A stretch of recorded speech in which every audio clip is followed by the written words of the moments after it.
So, JJ, the big talk on fantasy Twitter right now, for some reason, or at least it was yesterday, was the San Francisco 49ers backfield. You said you didn't want to argue about it, but it seems like you ended up having to argue about it all day. Yeah, that's what happens when you tweet about anything these days. Really, I'm going through my projections, and Raheem Mostert doesn't look bad in my projections. He comes out at like RB20, RB22, something like that. But the problem is, looking at the path to upside for a guy like Mostert, who down the stretch last year was averaging fewer than 2 targets per game. Last season he only had 2 games where he had a 10% target share or better. And then you look at his ADP and where he's being drafted.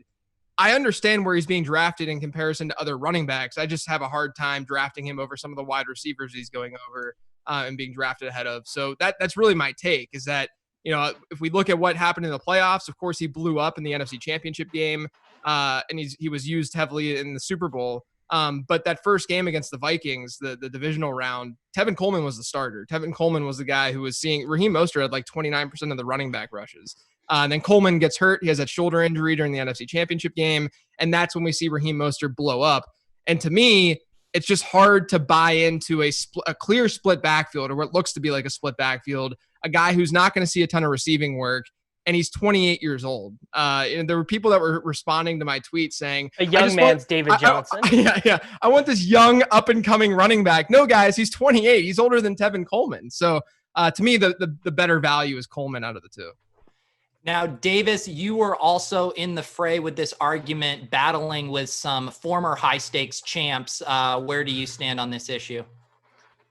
I mean, Mostert's upside, like even if he hits it, it's like all touchdown related. Like you're like Raheem Mostert's not going to go out there and catch 4 passes a game. 4 passes, like 4 receptions a game, by the way, might lead the 49ers in receptions per game if things go the way they want it to. So I'm not really interested in Mostert at all. You got to avoid running backs from the running back dead zone.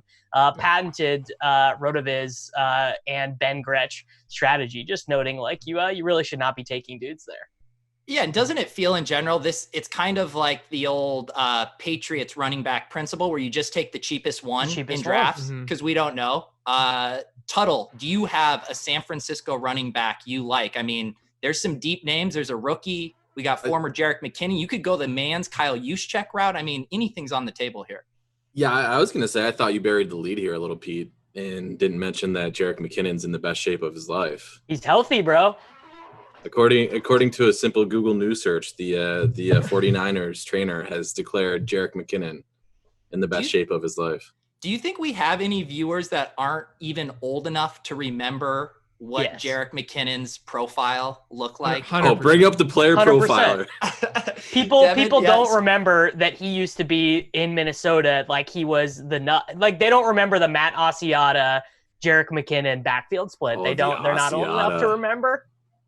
Gosh, that was the most. And people also forget Jerick McKinnon played quarterback in college. I don't know if they remember that. I believe him and Breida were teammates in college, right? They both went to Georgia Southern, and McKinnon was the quarterback.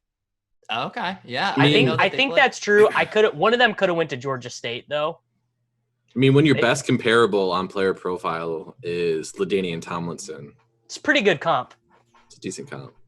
JJ, the one name that I have seen, like when I did a post about it yesterday, and people kept saying the name JaMycal Hasty to me. Yeah. Is there any validity to this being a good dart throw, or is this just random conjecture?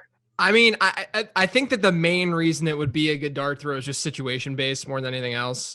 Because we've seen guys come from nowhere with Kyle Shanahan in the past and be fantasy relevant in some way. I mean, I've thrown darts and just like picked them up in free agency and some dynasty leagues where he's out there. But my model that I use for running back and wide receiver hates Hasty. He's like a 23rd percentile prospect. Yeah, because you don't plug Spark Score in. Yeah, I mean